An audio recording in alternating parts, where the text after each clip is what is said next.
Hello friends, मैं एक बार फिर से प्रिंटिंग टेक्नोलॉजी में आपका स्वागत करता हूं।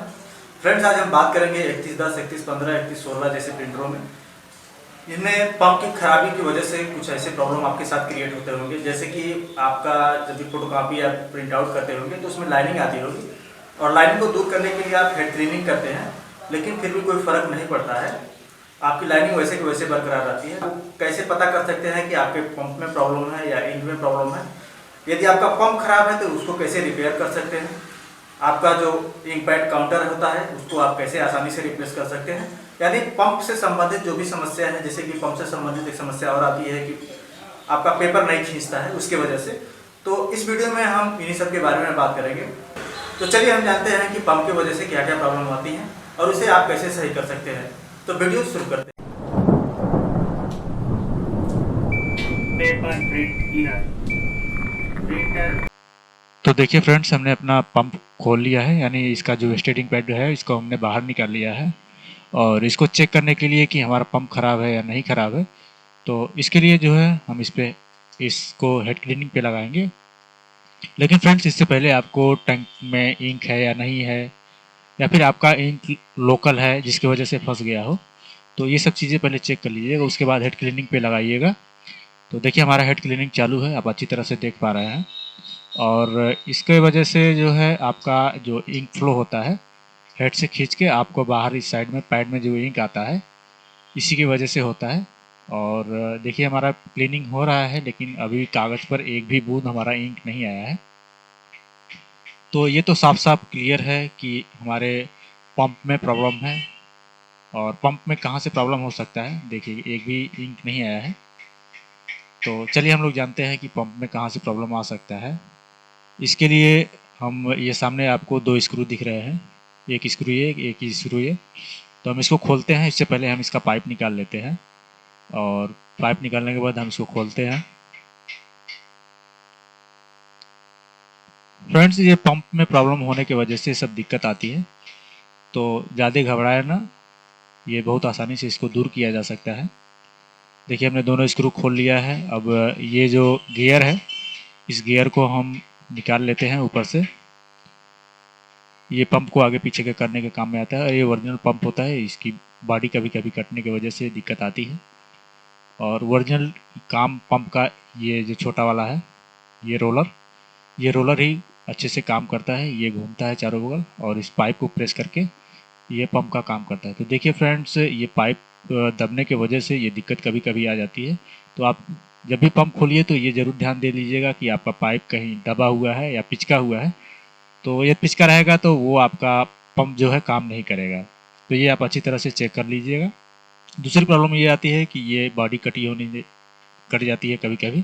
प्लास्टिक का जो घेरा बना हुआ है ये कट जाता है, और इसके वजह से ये ढीला पड़ जाता है और आपका पंप काम नहीं करता है इसकी वजह से। तो फिलहाल हमारा तो सब कुछ सही है, यहाँ से हमारा प्रॉब्लम नहीं है। हम आगे की तरफ चलते हैं और पंप को हम जो है फिर से बांध देते हैं। इस तरह से आप पंप बांधते समय घुमा के भी चेक कर सकते हैं।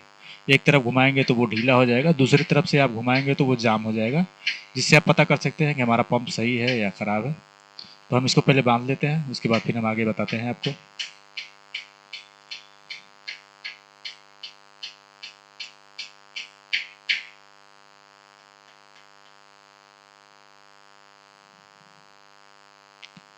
तो आगे की बात ये है फ्रेंड्स कि यदि इस पंप पाइप में जो होता है इसमें लीकेज होने की वजह से आपका पंप काम नहीं करता है, इस चूहा वगैरह काट देते हैं जिसकी वजह से ये दिक्कत आता है।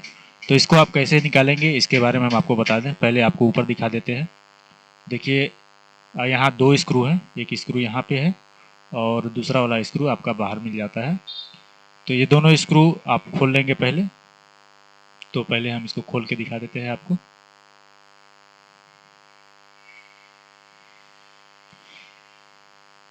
फ्रेंड्स, वीडियो थोड़ा सा भी स्किप ना किया करें, नहीं तो जो प्रॉब्लम आपको बताई जाती है वो समझ में नहीं। देखिए हमने दोनों स्क्रू खोल लिया है। अब सीधे आपको पाइप सीधे बाहर खींच लेना है इस तरह से। देखिए आपका पंप बाहर आ गया। इसमें आपको बस ये पाइप चेक करनी है कि कहीं इस पाइप में लीकेज तो नहीं है, कहीं चूहा वगैरह नहीं न काटा है। तो ये आप ध्यान से चेक कर लेंगे।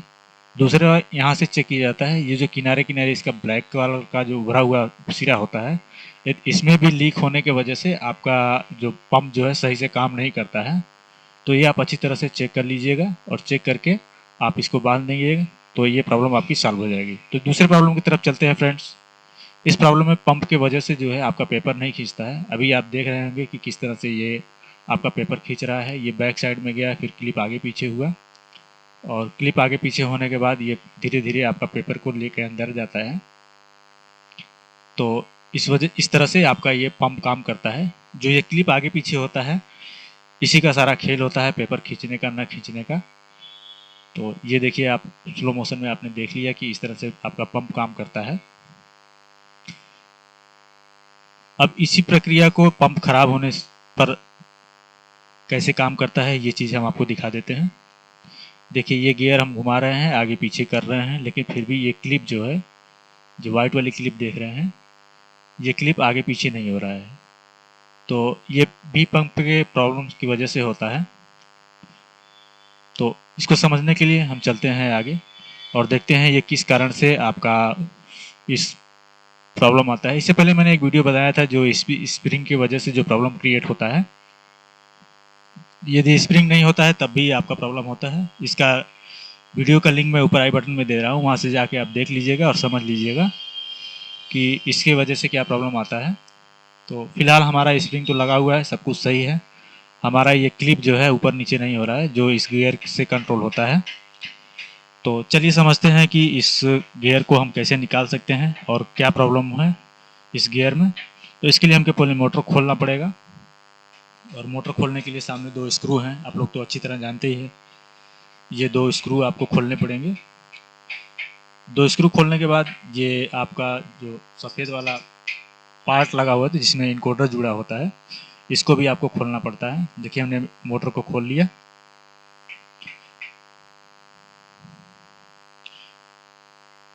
फ्रेंड्स, यदि आप प्रिंटर के प्रॉब्लम को समझना चाहते हैं तो वीडियो स्किप मत किया करिए, नहीं तो आप छोटी छोटी बातों को मिस कर देंगे तो आपके साथ प्रॉब्लम हो सकती है।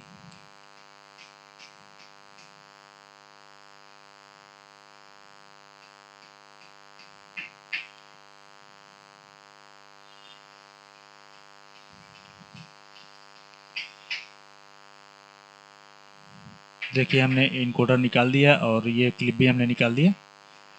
अब इस गियर को निकालने के लिए हम इस गियर को भी निकालना पड़ेगा हमके, और सबसे पहले हम नीचे वाले गियर को निकालेंगे क्योंकि ये गियर उसके ऊपर होता है। अब हम इसको, जो रोलर वाली गियर होती है, हम इसको निकालेंगे। इसके लिए आप दोनों तरफ से क्लिप होगा, जब आप प्रिंटर खोलेंगे तो आपको आसानी से दिख जाएगा। दोनों तरफ से क्लिप लगे होते हैं और वो क्लिप दाब के आप दोनों तरफ से उसको अंदर की तरफ दाब के और इस गियर को आसानी से पकड़ के आप बाहर निकाल सकते हैं। इसमें कोई मेहनत की ज़रूरत नहीं पड़ेगी, बस आराम से इस तरह से आप निकाल सकते हैं।